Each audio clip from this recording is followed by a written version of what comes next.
Кто откажется от порции вкусных сырников на завтрак? Я точно нет. Сегодня готовим пышные сырники из творога по очень простому рецепту. И такие сырники получаются всегда. Как готовить самые лучшие идеальные сырники и при этом, чтобы без лишних заморочек? Мои получаются всегда, и сегодня я расскажу, в чем мой секрет. Если интересно, продолжайте смотреть.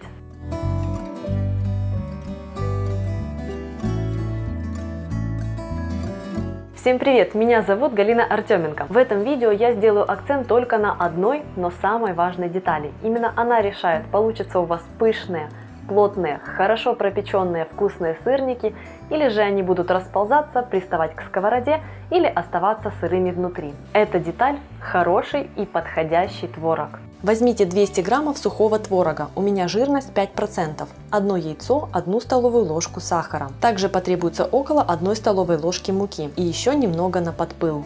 Я беру сухой, плотный творог, это позволяет не забивать его лишней мукой, при этом сырники получаются очень нежные и пропеченные.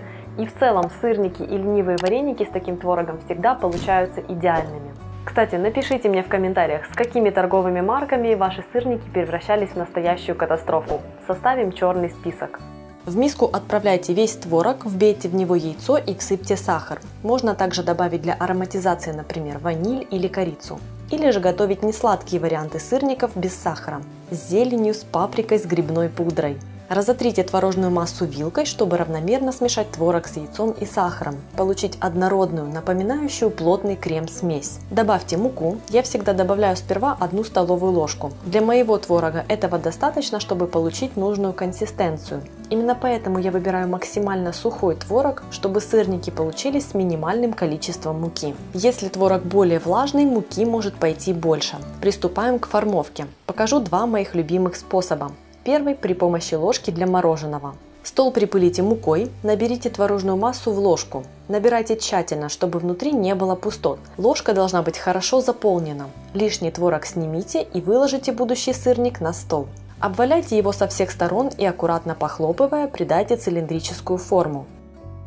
Второй способ – формовка при помощи широкого ножа, как поварской. Я использую шпатель, так как он у меня есть и мне с ним работать очень удобно. Выложите всю творожную массу на присыпанный мукой стол и, обваливая ее, придайте форму колбаски. В зависимости от того, какого размера вы хотите получить сырники, выкатайте ее в более толстую или тонкую колбаску. У меня диаметр около 4 см. Разделите колбаску на части одинаковой ширины. У меня 6 штук.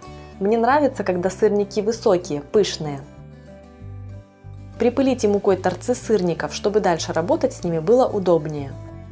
Придаем сырникам аккуратную форму. В одной руке держите нож или шпатель, а другой вращайте сырник. Так бока получатся ровными. Легким движением похлопайте сырник, чтобы придать ему равномерную высоту.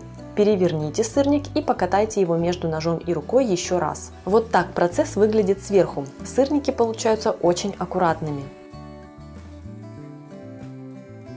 Разогрейте сковороду на минимальном огне и влейте на нее немного растительного масла. Выложите подготовленные сырники и накройте сковороду крышкой. Выпечка на минимальном огне и крышка – секрет хорошо пропеченных внутри сырников. Если вы любите более плоские сырники, можно жарить их на сковороде и без крышки. У меня приготовление на одной стороне занимает всего 3 минуты. Согласитесь, 6 минут на выпечку и 10 минут на приготовление и формовку для завтрака это очень удобно. Переверните сырники на другую сторону и продолжайте приготовление, опять накрыв сковороду крышкой. Только посмотрите, какие они аппетитные.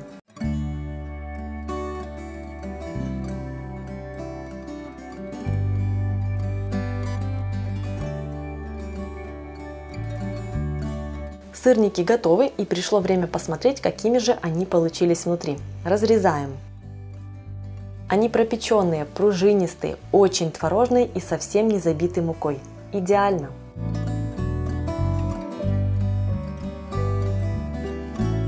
Друзья, я старалась, поэтому если видео вам понравилось, ставьте лайк, подписывайтесь на мой вкусный канал, нажимайте на колокольчик, чтобы не пропускать выход новых видео. Меня зовут Галина Артеменко, и это канал «Жизнь вкусная».